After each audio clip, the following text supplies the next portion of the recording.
Поддержку в открытии своего дела оказывают в Ленске на молодежном форуме «Ленский берег», где будущие бизнесмены защищают свои проекты. Лучшим из них выделят гранты. О том, кто реализовал свои идеи в жизнь, смотрите в следующем сюжете.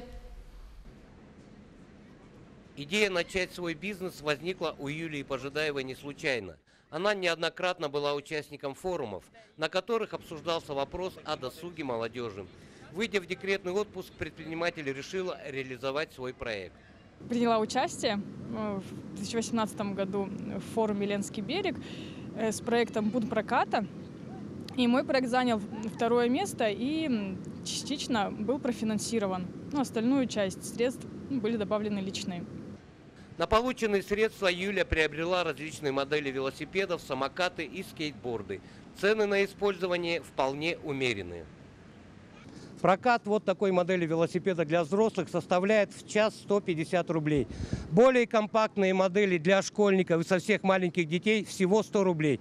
То есть вполне бюджетный вариант. И самое главное, что посетителям пункта очень нравится езда на велосипеде по красивому парку на свежем воздухе. Такой прокат, люди все довольны, мы все счастливы. Нам всем абсолютно нравятся эти все велосипеды. Вот самый крутой велосипед, я скажу, знаете, какой? GT. Прокатитесь на нем. Пообещали, что обязательно прокатимся, но в следующий раз. Тем более, что взяв велосипед, можно совершать поездки по набережной и центру города. Маршрут выбираете сами.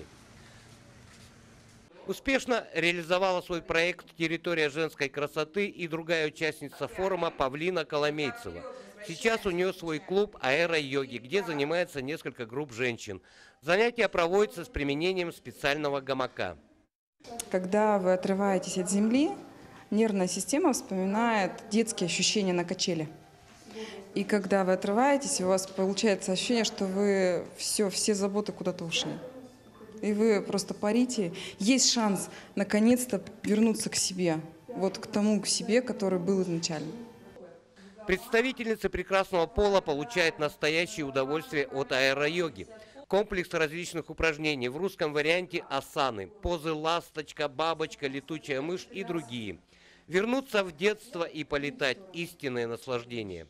Когда я занимаюсь аэро-йогой, испытываю успокоение души. Очень одухотворяет, очень успокаивает, что физически, что на ментальном уровне. Идет такое парение. Это восхитительно, я не знаю, как сказать, то есть потрясающе. Но вы можете это понять только когда сами придете сюда, на коврик, на гамак. Это чувство полета, легкости, то есть не объяснить словами. Вот такие интересные проекты реализовали ленские предпринимательницы. Дарить радость людям и чувствовать самоудовлетворение – это ли не заслуга за свои труды? Плюс дополнительная прибыль – тоже приятный фактор. Так что совет от девушек. Молодые люди, дерзайте, ищите новые идеи и не бойтесь воплотить их в жизнь. Сергей Евсюков, Денис Семенов, Ленск.